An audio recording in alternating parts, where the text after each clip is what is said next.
Hello बड़ा, आज हम स्टार्ट करने जा रहे हैं अपना अगला टॉपिक बायोएनर्जेटिक चैप्टर का, जिसका नाम है फोटोसिंथेटिक पिगमेंट्स। बेटा जैसे आपको पता होगा प्लांट के अंदर जो है ना पिगमेंट्स जो हैं ये प्रोटीन है या लिपिड हैं। बेटा ये लिपिड्स होते हैं, लिपिड के हैं मॉलिक्यूल होते हैं ये, जो कि आपके प्लांट के अंदर होते हैं, प्लांट के मेसोफिल सेल में, फोटो सेलों में, और इनका काम होता है सनलाइट को एब्जॉर्ब करना और फोटोसिंथेसिस प्रोसेस को स्टार्ट करना। जैसे हमने लास्ट टाइम बेटा डिस्कस किया था कि प्लांट जो होते हैं ना वो फोटोसिंथेसिस करने के लिए प्लांट्स क्या करता है बेटा, अपनी जो ज़मीन होती है वहाँ से अपने जड़ों के ज़रिए ये पानी लेता है। अब एक ग्लूकोज को बनाने के लिए बेटा प्लांट ज़मीन से कितने पानी के मालिक्यूल लेता है? 12 पानी के मालिक्यूल। तो प्लांट जो है वो ग्लूकोज को बनाने के लिए 12 पानी के मालिक्यूल लेता है। क्लियर? अच्छा, ये पानी आता है आपकी रूट से जाइलम के ज़रिए प्लांट के ऊपर, और ये फिर पानी आता है प्लांट के लीफ के अंदर, या हम कहेंगे प्लांट के जो किचन होता है उसके अंदर। और ये लीफ जो है ये फोटोसिंथेटिक ऑर्गन है प्लांट के, और लीफ के अंदर सेल होते हैं, आपको पता है बेटा, और ये फोटोसिंथेसिस करने वाले सेल हैं जिसको हम कहते हैं मेसोफिल सेल या पेरेन्काइमा सेल या मेरिस्टेमेटिक सेल या डिवाइडिंग सेल। अब ये जो सेल होते हैं इनके अंदर, इन सेलों के अंदर हम देखेंगे तो सेलों के अंदर साइटोप्लाज्म में एक स्पेशल बेटा ऑर्गेनेल होता है। इस ऑर्गेनेल को हम बेटा कहते हैं क्लोरोप्लास्ट। आपकी ये जो पिगमेंट्स होती है ना, ये फोटोसिंथेटिक पिगमेंट, वो यहाँ होती है, और इस ऑर्गेनेल को हम बेटा कहते हैं क्लोरोप्लास्ट। अब क्लोरोप्लास्ट में दो चीज़ें आती हैं, एक आता है ज़मीन से पानी बेटा, दूसरी चीज़ आती है हवा से, पौधे लेते हैं एक गैस जिसको हम कहते हैं कार्बन डाइऑक्साइड, और ये गैस लेते हैं प्लांट हवा से इस सोराख के ज़रिए बेटा। इस सोराख का नाम होता है स्टोमेटा। स्टोमेटा जो होती हैं आपके लीफ के अंदर ओवरऑल ये 1 से 2% होती है ओवरऑल लीफ सरफेस भी। आपका जो लीफ का ओवरऑल सरफेस है ना पूरा 100% लीफ, उसका लीफ का सरफेस जो है उसमें 1 से 2% उसके लीफ के सरफेस पे होती हैं स्टोमेटा, जो कि क्या करती हैं कार्बन गैस को अंदर लेती हैं, कार्बन से ऐसी सोराखों अंदर आती है, और इस प्रोसेस को डिफ्यूजन कहते हैं। ठीक है बेटा, तो CO2 के कितने मालिक्यूल यहाँ पे पौधा लेगा ग्लूकोज बनाने के लिए? वो लेगा 6। तो 6 कार्बन डाइऑक्साइड आ गई, 6 CO2 प्लस में 12 पानी के मालिक्यूल आए। तो 6 कार्बन से गैस प्लांट लेता है ग्लूकोज को बनाने के लिए, 12 पानी के मालिक्यूल लेगा, और इन दोनों को आपस में रिएक्ट कराएगा सनलाइट के जरिए। तो इसके नतीजे में जो है बेटा प्रोडक्ट बनेगी, और इस प्रोडक्ट को हम कहेंगे बेटा ग्लूकोज। प्लस में पौधा जो है 6 ऑक्सीजन एटम भी रिलीज करता है एज ए वेस्ट प्रोडक्ट। ये 6 ऑक्सीजन हो गई रिलीज। तो प्लांट जो है फोटोसिंथेसिस में एक ग्लूकोज को बनाने के लिए कितने कार्बन से गैस लेता है? 6 कार्बन डाइऑक्साइड गैस, 12 पानी के मालिक्यूल लेता है अंदर। अब ये 6 CO2 और 12 H2O ये दोनों रिएक्ट करेंगे, इसके नतीजे में ग्लूकोज बनेगा, 6 ऑक्सीजन गैस रिलीज होंगी। प्लस में बेटा यहाँ पे 6 पानी के मालिक्यूल भी रिलीज होते हैं, और ये 6 पानी के मालिक्यूल यहाँ से रिलीज होते हैं स्टोमेटा से गैस की फॉर्म में, और ये पानी के मालिक्यूल रिलीज होते हैं गैस की फॉर्म में प्लांट के स्टोमेटा से, और इस प्रोसेस को हम कहते हैं ट्रांसपायरेशन या एवापोरेशन। ट्रांसपायरेशन लफ्ज का बेटा मतलब होता है loss of water in gas form, या loss of water in your gas form या वेपर फॉर्म बाय स्टोमेटा। तो इस प्रोसेस को हम कहते हैं ट्रांसपायरेशन। तो पौधा जो होता है बेटा फोटोसिंथेसिस में ये 3 प्रोडक्ट्स बनाता है, जिसमें एक यूजफुल प्रोडक्ट है जिसका नाम ग्लूकोज है, 2 वेस्टफुल प्रोडक्ट बनते हैं फोटोसिंथेसिस में। और इन बेटा वेस्टफुल प्रोडक्ट या वेस्ट प्रोडक्ट जो होती हैं फोटोसिंथेसिस की, इन वेस्ट प्रोडक्ट को हम कहते हैं ऑक्सीजन गैस और मॉलिक्यूल जिसका नाम है वाटर। अब ऑक्सीजन गैस तो बाहर निकलेगी, ये गैस भी स्टोमेटा के जरिए बाहर निकलेगी, पानी भी ये स्टोमेटा के जरिए ही बाहर निकलेगा। तो पौधे ने कार्बन डाइऑक्साइड को अंदर लिया, ऑक्सीजन को बाहर निकाला, इस चीज को हम कहते हैं गैसेस एक्सचेंज। तो ये गैस आई CO2 अंदर और बाहर निकली ऑक्सीजन, स्टोमेटा के जरिए CO2 गैस अंदर आई, ऑक्सीजन भी स्टोमेटा के जरिए बाहर निकली, पानी भी स्टोमेटा के जरिए बाहर निकलता है, और इस प्रोसेस को कहते हैं ट्रांसपायरेशन एवापोरेशन। तो ये इक्वेशन आप अच्छी तरह याद कर लें। ठीक है बेटा, अब आगे हम चलें तो इनमें रोल था सनलाइट का। सनलाइट को हम डिटेल से आपके प्रीवियस लेक्चर में डिस्कस कर चुके हैं, और वो लेक्चर आपका इस यूट्यूब चैनल पे अपलोड हो चुका है। सनलाइट को हम डिटेल से डिस्कस कर चुके हैं, वो आपका ये लेक्चर पढ़ा है, उसको थोड़ा देख लें। अब आगे चलते हैं बेटा, दूसरी एक चीज़ होती है सनलाइट के बाद जो फोटोसिंथेसिस करती है, इस चीज़ को हम कहते हैं पिगमेंट्स। और आपकी पिगमेंट्स आती है क्लोरोफिल, कैरोटीनॉइड्स। ये दो किस्म की बेटा पिगमेंट्स के ग्रुप होते हैं जो कि आपका फोटोसिंथेसिस करती हैं। एक पिगमेंट का ग्रुप है, इसका नाम है क्लोरोफिल, दूसरा पिगमेंट का ग्रुप होता है, इसका नाम है कैरोटीनॉइड। तो वन बाय वन इन दोनों को हम डिटेल से डिस्कस करते हैं। तो पहले बेटा पढ़ते हैं क्लोरोफिल को। जैसे आपको बेटा पता होगा क्लोरोफिल जो होता है, इसके लफ्ज से जाहिर हो रहा है कि क्लोरोफिल क्या है। क्लोरो का मतलब होता है बेटा ग्रीन, ग्रीन हरे कलर का। फिल का मतलब होता है कि ये लीफ के अंदर होता है, ठीक है बेटा। आपके जो लीफ होते हैं प्लांट के, जो किचन होते हैं जहाँ पे पौधा अपना खाना बनाता है सार्गन के जरिए, इसके अंदर होते हैं आपके क्या, क्लोरोफिल पिगमेंट्स। क्लोरोफिल जो है ये ग्रीन पिगमेंट है बेटा।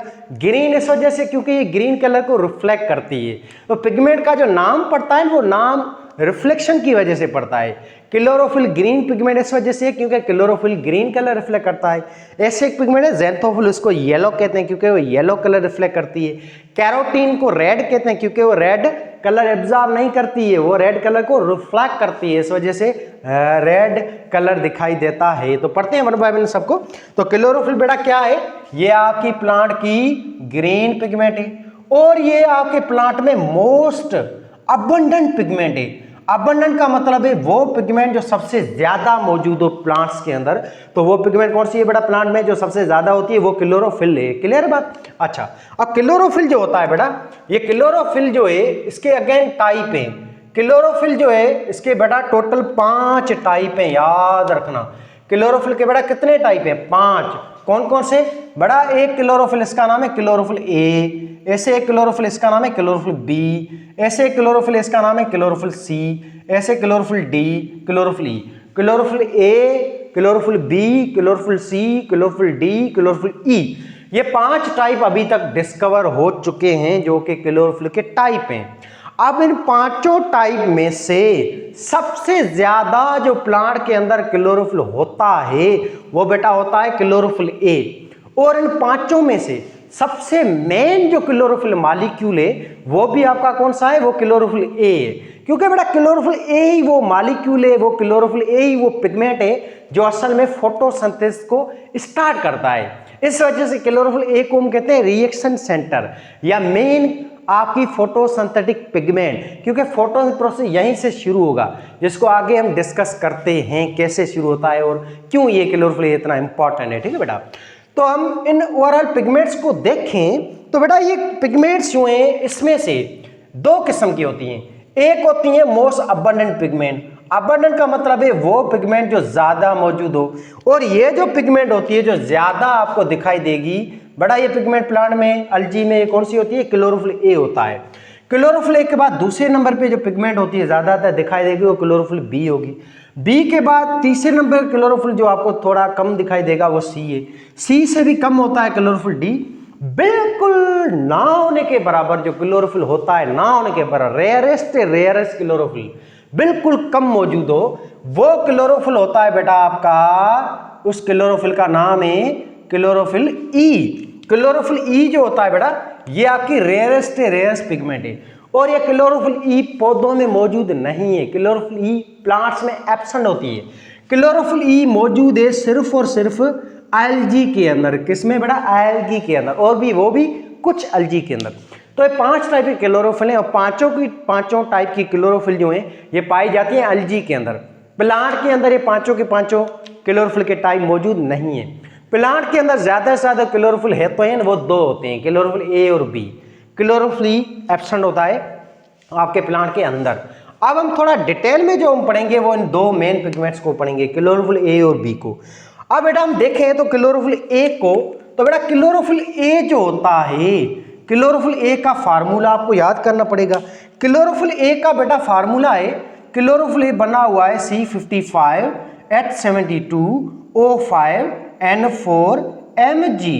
क्लोरोफिल ए आपका बना हुआ है 55 कार्बन के एटम का बेटा, इसमें 72 हाइड्रोजन के एटम होते हैं, 5 ऑक्सीजन के एटम होते हैं, 4 इसमें नाइट्रोजन के एटम होते हैं, 1 एटम होता है मैग्नीशियम का। ये होती है आपके क्लोरोफिल की कंपोजिशन। तो क्लोरोफिल बना हुआ है 5-6 किस्म के एटम का। वो कौन से एटम है, carbon, hydrogen, oxygen, nitrogen and magnesium. अब ये क्लोरोफिल में कार्बन भी मौजूद है, हाइड्रोजन भी मौजूद है, इस वजह से क्लोरोफिल को हम कौन सा मॉलिक्यूल कहेंगे, ऑर्गेनिक मॉलिक्यूल कहेंगे, क्योंकि इसमें दोनों ही एटम मौजूद है। ठीक है बेटा। अब क्लोरोफिल कौन सा मॉलिक्यूल है, ये लिपिड है, प्रोटीन है, कार्बोहाइड्रेट, न्यूक्लिक एसिड है। तो मेरे बच्चे याद रखना, पिगमेंट जो होती हैं, पिगमेंट्स जो हैं आपके प्लांट्स के अंदर, अलजी के अंदर, तो ये पिगमेंट्स होती हैं प्रोटीन्स या लिपिड, प्रोटीन्स नहीं होती हैं, ये पिगमेंट्स होती हैं लिपिड्स। बड़ा पिगमेंट्स लिपिड्स के मॉलिक्यूल हैं। और ये कौन सा लिपिड है, इस लिपिड्स को हम कहते हैं टर्पेनॉइड लिपिड्स। और टर्पेनॉइड में भी कौन सा लिपिड, इसका नाम होता है कैरोटीनॉइड, सिंपल। और ये पिगमेंट्स बनी हुई हैं एक मोनोमर की, और इस मोनोमर को हम कहते हैं बड़ा आइसोप्रोनाइड। आइसोप्रोनाइड आपका ये मोनोमर होता है, पिगमेंट सारी इसी की बनी हुई होती हैं। आपका ये आइसोप्रोनाइड एक मॉलिक्यूल है जिसका फार्मूला है C5H8। और ये लिपिड्स को हम डिटेल में डिस्कस कर चुके हैं आपके चैप्टर 1 में, बायो मॉलिक्यूल में। वहाँ पे आप थोड़ा लिपिड को पढ़ने, मैंने आपको पहले भी कहा था, बायो के अगर आपको सारे चैप्टर, प्रीवियस जो चैप्टर आपने जो पढ़े हैं वो अगर याद नहीं होंगे तो आगे वाले चैप्टर भी आपको याद नहीं आएंगे या समझ में थोड़ी दुश्वारी होगी, क्योंकि बायो के हर एक चैप्टर एक दूसरे से लिंक्ड होता है। ठीक है बेटा।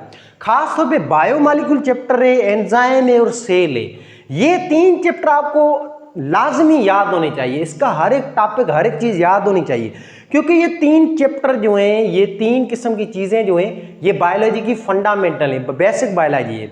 ये 3 चैप्टर याद नहीं होंगे तो बाकी आपके फर्स्ट ईयर है, इंटर है, उसके जो भी चैप्टर है वो आपको समझ में मुश्किल होंगे थोड़ी, क्योंकि यही बेसिक बायोलॉजी है, इसी से आगे ये चीज़ें बनती हैं और इनके नाम हर जगह पे मौजूद होते हैं। ठीक है बेटा।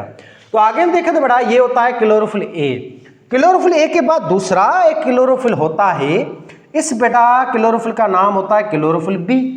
क्लोरोफिल बी बना हुआ है 55 कार्बन एटम का, 70 इसमें हाइड्रोजन एटम होते हैं, और इसमें हाइड्रोजन एटम के बाद होता है ऑक्सीजन के एटम 6, इसमें 4 होता है नाइट्रोजन के एटम और 1 होता है मैग्नीशियम का एटम। तो क्लोरोफिल बी का फार्मूला है, याद रखना है आपको, C55H70O6N4Mg। अब क्लोरोफिल ए और बी में आप फर्क देखें बेटा, क्लोरोफिल ए में 72 हाइड्रोजन एटम है, क्लोरोफिल बी में 2 हाइड्रोजन कम होते हैं, क्लोरोफिल बी में 70 हाइड्रोजन है। क्लोरोफिल ए जो होता है उसमें ऑक्सीजन 5 है और क्लोरोफिल बी में ऑक्सीजन 6 होते हैं। इन 2 एटम का फर्क होता है। बाकी जो एटम है, कार्बन 55 है क्लोरोफिल बी में, ए में भी 55 है। बाकी आप देखिए नाइट्रोजन दोनों में 4 है, मैग्नीशियम दोनों में 1 है। फर्क कौन से एटम्स का है, वो एटम्स कौन से हैं, हाइड्रोजन ऑक्सीजन, और यहाँ पे हाइड्रोजन ऑक्सीजन का। इसका रीजन ये बेटा कि क्लोरोफिल ए जो होता है, क्लोरोफिल ए के अंदर एक फंक्शनल ग्रुप होता है पायरोल रिंग के अंदर, इस फंक्शनल ग्रुप का नाम होता है CH3, मिथाइल ग्रुप होता है आपके क्लोरोफिल ए में। अच्छा, क्लोरोफिल बी के अंदर होता है बेटा CHO ग्रुप, अल्डिहाइड ग्रुप होता है। अब यहाँ पे देखें, आप ग्रुप के अंदर देखें, अल्डिहाइड ग्रुप में 1 हाइड्रोजन एटम है, 1 ऑक्सीजन है। इस वजह से ना आपके क्लोरोफिल बी में 1 ऑक्सीजन ज्यादा होती है। अब आप इसमें मिथाइल ग्रुप को आप देखो तो मिथाइल ग्रुप में 3 हाइड्रोजन होते हैं, यानी कि अल्डिहाइड ग्रुप से 2 हाइड्रोजन मिथाइल ग्रुप में ज्यादा होते हैं। यही रीजन है मेरे बच्चे कि आपका क्लोरोफिल ए में 2 हाइड्रोजन ज्यादा होते हैं क्लोरोफिल बी से। बात आ रही है समझ में, क्योंकि इसमें मिथाइल ग्रुप है, मिथाइल ग्रुप में 2 हाइड्रोजन ज्यादा होते हैं, इस वजह से क्लोरोफिल ए में 2 हाइड्रोजन ज्यादा है as compared to chlorophyll B के। बाकी क्लोरोफिल बी में 1 ऑक्सीजन ज्यादा है, उसका रीजन ये कि अल्डिहाइड ग्रुप में ऑक्सीजन होता है और आपका मिथाइल ग्रुप में ऑक्सीजन नहीं है, इस वजह से आपका क्लोरोफिल ए में ऑक्सीजन एक कम है और क्लोरोफिल बी में एक ऑक्सीजन ज्यादा होती है। अब हम इन दोनों को, हम स्ट्रक्चर को हम डिटेल से देखते हैं यहाँ पे। अब देखिए बेटा, ये आपका क्लोरोफिल है और इस क्लोरोफिल का मेन जो एटम होता है, सबसे इंपॉर्टेंट एटम जो क्लोरोफिल में होता है, वो याद रखना मैग्नीशियम होता है। सबसे इंपॉर्टेंट एटम नंबर 1 पे जो क्लोरोफिल में मेन फंडामेंटल एटम है वो कार्बन नहीं है, वो मैग्नीशियम है।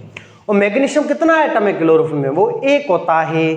फिर मैग्नीशियम को सराउंड करते हैं 4 नाइट्रोजन के एटम बेटा। ये देखें, ये मैग्नीशियम है और मैग्नीशियम को सराउंड करते हैं 4 नाइट्रोजन के एटम। तो ये मैग्नीशियम आ गया, magnesium is surrounded by 4 nitrogen atom. अब यहाँ पे देखें, ये मैग्नीशियम है और 4 नाइट्रोजन के एटम है। तो इन 2 किस्म के एटम्स के मिलने की नतीजे में एक रिंग बनी है बेटा, और इस रिंग का नाम होता है पोरफायरिन रिंग। ये बेटा एक रिंग बनी है आपके क्लोरोफिल की। इस बेटा रिंग को हम कहते हैं, आपका जो क्लोरोफिल है मेरे बच्चे, क्लोरोफिल, इस क्लोरोफिल में रिंग्स होती हैं जो आपको याद करनी है। क्लोरोफिल के अंदर एक रिंग होती है बेटा, इस रिंग का नाम होता है पोरफायरिन रिंग। तो पोरफायरिन रिंग किसकी बनी हुई है? पोरफायरिन रिंग मेरे बच्चे ये बनी हुई है एक मैग्नीशियम एटम की प्लस में 4 नाइट्रोजन एटम की बनी हुई है। जब 4 नाइट्रोजन एटम सराउंड हो एक मैग्नीशियम एटम के साथ तो उसके नतीजे एक मेन रिंग बनती है क्लोरोफिल। सबसे इंपॉर्टेंट रिंग ये है क्लोरोफिल की, इसका नाम है पोरफायरिन रिंग। अब नाइट्रोजन के बाद आते हैं इन एटम्स का जो वैल्यू आती है, इन एटम्स का अब रोल आता है कार्बन, हाइड्रोजन, ऑक्सीजन का। अब यहाँ पे ध्यान देना बेटा, नाइट्रोजन जो एटम होता है इसको सराउंड करते 4 कार्बन के एटम। हर नाइट्रोजन को कितने एटम सराउंड करते हैं? याद रखना, एक नाइट्रोजन को 4 कार्बन एटम सराउंड करते हैं। अच्छा, ऐसे ये नाइट्रोजन है, इसको भी 4 कार्बन के एटम सराउंड करेंगे ऐसे, क्लियर है? अच्छा, ये दूसरा के बाद तीसरा नाइट्रोजन है, इसको भी सराउंड करेंगे 4 कार्बन के एटम। ऐसे ये नाइट्रोजन है, इसको भी सराउंड करेंगे 4 कार्बन के एटम। अब यहाँ पे आप देखें, nitrogen is surrounded by 4 carbon atom. तो यहाँ पे एक और रिंग बनी है, ये एक अलग किस्म की रिंग है। और बेटा इस रिंग को हम कहते हैं पायरोल रिंग। बेटा इस रिंग का क्या नाम है? इस रिंग का नाम है मेरे बच्चे पायरोल रिंग। यहाँ पे कितनी पायरोल रिंग हैं? यहाँ पे 4 पायरोल रिंग हैं। ये बेटा पायरोल रिंग नंबर 1, ये पायरोल रिंग नंबर 2, ये पायरोल रिंग नंबर 3, ये पायरोल रिंग नंबर 4। तो आपके क्लोरोफिल में पोरफायरिन रिंग कितनी होती हैं? बड़ा आपके क्लोरोफिल में पोरफायरिन रिंग 1 होती है। पोरफायरिन रिंग का मतलब है कि magnesium surrounded by 4 nitrogen atom, this ring, this central ring of chlorophyll is called porphyrin ring, and then each nitrogen is surrounded by 4 carbon atom. As a result a ring form and this type of ring is called pyrrole ring. और ये pyrrole ring 4 हैं बेटा, तो इसको हम कहेंगे tetra pyrrole. तो chlorophyll में दूसरी जो रिंग होती है, इस रिंग को हम बेटा कहते हैं पायरोल रिंग्स। और पायरोल रिंग कितनी होती है? 4। तो तभी इसको हम कहते हैं टेट्रा पायरोल। टेट्रा माना 4, पायरोल माना रिंग्स। अब बेटा पायरोल रिंग्स किसकी बनी हुई है? पायरोल रिंग बनी हुई है एक नाइट्रोजन एटम की प्लस में 4 कार्बन एटम की। और ये पायरोल रिंगें कितनी हैं आपके क्लोरोफिल में? तो सर ये पायरोल रिंगें एक क्लोरोफिल में 4 होती हैं। कितनी होती हैं? 4। तो टोटल ये रिंगें कितनी होंगी मेरे बच्चे? 5 रिंगें हो गई। एक पोरफायरिन रिंग हो गई, 4 ये पायरोल रिंगें हो गई। तो 5 किस्म की रिंग्स होती हैं आपके एक क्लोरोफिल मॉलिक्यूल के अंदर। अब थोड़ा देखते हैं डिटेल में। और क्लोरोफिल ए जो होता है बेटा, उसकी सेकंड पायरोल रिंग, ये नजर आ रही है आपको?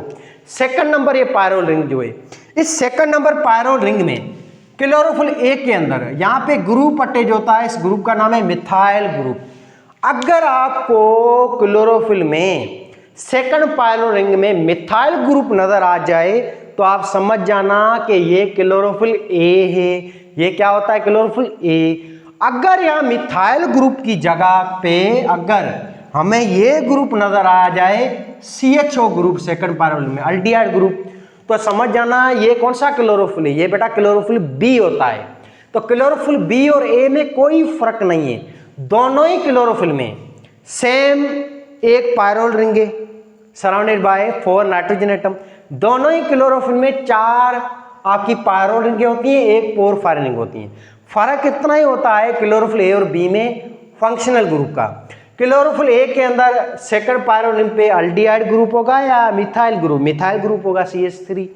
और क्लोरोफिल बी के अंदर होता है बेटा CHO अल्डिहाइड ग्रुप। बस इतना सा ही फर्क है और कोई फर्क क्लोरोफिल ए और बी में नहीं है। आप देखें इस माइनर छोटे से ग्रुप की वजह से अलग क्लोरोफिल के टाइप बनते हैं। यही तो खूबी है नेचर की।